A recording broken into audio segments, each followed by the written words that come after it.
All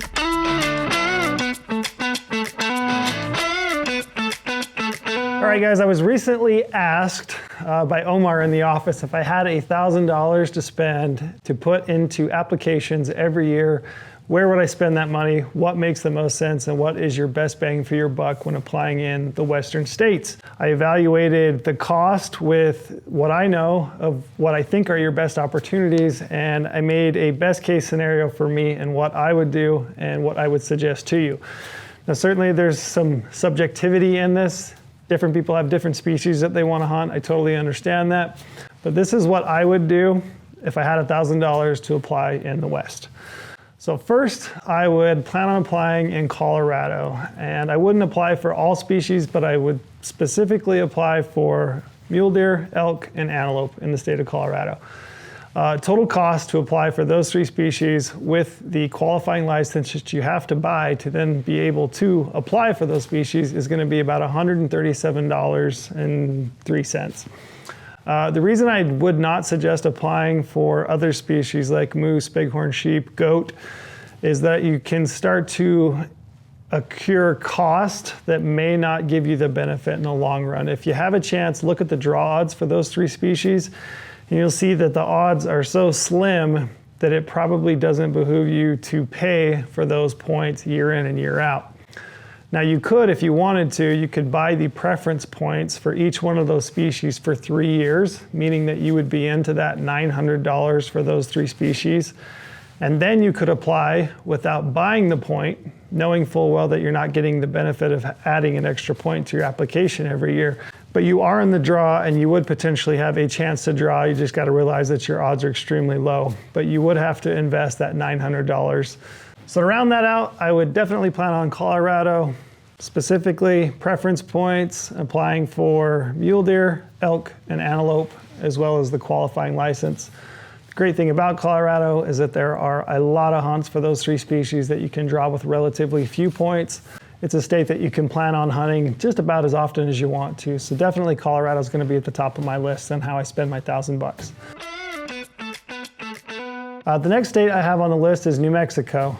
New Mexico is a little bit different in that you do have to buy a hunting license to apply, which is going to be $65. You also have to pay an application fee per species that you apply for, and you also have to front the cost of the tags that you apply for. So in the long run, if you did not draw any of the species that you apply for, you would be out of pocket about $169. If you wanted to apply for all species, though, you could potentially be floating as much as $8,000 or $9,000. Realizing that you're probably going to get a lot of that back if you're unsuccessful in the draw. But I do think New Mexico is worth applying for, and specifically, I would try to apply for elk, antelope, mule deer, and any of the other species that you can afford the cost of the license, knowing that you have to front that cost. Likely you're going to get it back. I do think that applying in New Mexico is worth it because it is a completely random draw. You do get 3 choices on your application. They're going to consider all 3 of your choices before they move to the next applicant. I think it's a fun state to hunt. I've never had a bad hunt in New Mexico, so I would highly suggest applying in New Mexico. And personally, I feel like it's worth that $169 plus fronting the cost of any fees that I have to, and knowing that if I don't draw, I'm going to get the cost of that tag back. The next state that I would put my money towards is Wyoming, and mostly what I'm talking about is mule deer, elk, and antelope. Given the cost of the other species and the draw odds, I personally would not apply for bison, bighorn sheep, moose. Mountain goat, maybe. It is a completely random draw, so that one you might consider. You do have to front the cost of the tag when you apply, so if you've got that money in your debit card or a credit card and you can afford to front that, it might be worth it to you. Depending on the year, I may not apply in Wyoming, because the thing you have to remember is in Wyoming, when you apply for those species, you are not automatically given a preference point if you're unsuccessful in the draw. You still have to go back in the summer time frame and purchase a preference point for the species that you're interested in. So some years, I don't apply in Wyoming. I simply purchase preference points during that summer point only purchase time frame. So for the cost of preference points for those 3 species in Wyoming, deer, elk, and antelope is going to be about $124. If you decided that you wanted to apply for species in Wyoming, they have a random component of their draw, you could do so for relatively cheap, knowing that you have to front the costs, but if you're unsuccessful, you're gonna have that refunded back onto your credit card. So it's a judgment call on whether or not to apply in Wyoming, but I would plan on purchasing preference points every single year for those 3 species, which like I said, is gonna be about $124. The next state on the list I would include would be Montana. And when I talk about Montana, I'm mostly talking general season deer and elk, whether that's a general season deer elk combo or a deer combo or an elk combo. And then also their special limited quota draw permits for deer and elk.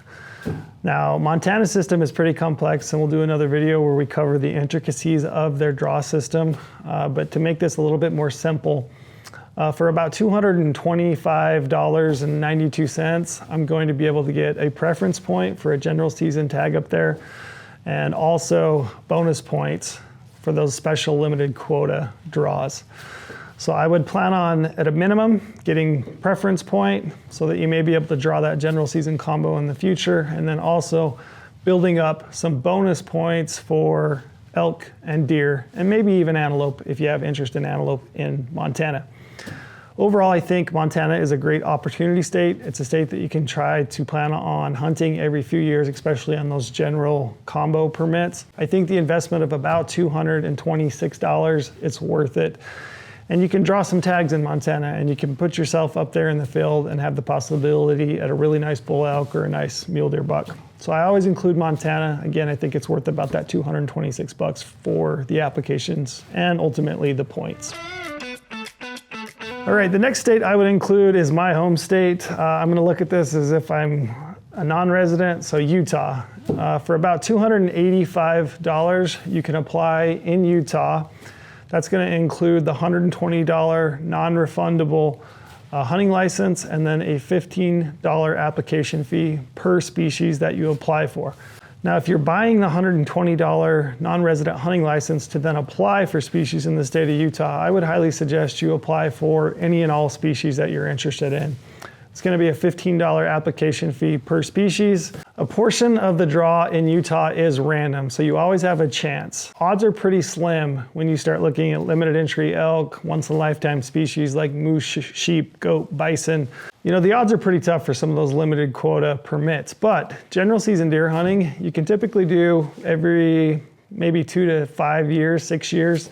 So for me, I think the general season deer hunting opportunity in Utah is good enough that it's worth continuing to play the game, to apply, to buy the hunting license, and then hope that you draw one of the limited quota permits that are available to you.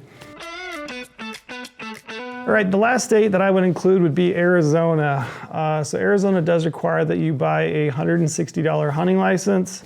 You also then are going to be charged $15 per species that you apply for. It's really up to you on what species are of interest in the state of Arizona, but for me, I'm primarily looking at mule deer, elk, and desert bighorn sheep. The reason I don't necessarily think applying for antelope is worth it in the state of Arizona is because the odds are horrendous. It's very, very tough. I would only spend that $15, to be honest, if antelope is an absolute passion of yours. Otherwise, I would keep it to just those 3 species. You know, maybe javelina also if you're interested later in the spring. So in Arizona, for about $205, I'm going to be able to buy my hunting license and also apply for deer, elk, and bighorn sheep, which are the 3 species that I think are the most interesting down there. Again, your odds of drawing a sheep tag are probably up there with antelope. They're pretty terrible, but I'm much more interested in throwing my $15 at the chance of potentially drawing a sheep tag than I am an antelope tag in Arizona. So with that, that's kind of a wrap up. The total dollar amount on that is going to be $1,190.95. So I'm just over my $1,000 limit by about $200. But I definitely think that's probably the best use of your money. So some of the states that I avoided would be Washington, Oregon, Nevada, Idaho. The reasons that I avoid those states, or I might suggest avoiding those states, is because that the cost to apply and the odds of drawing tags just don't meet in the middle.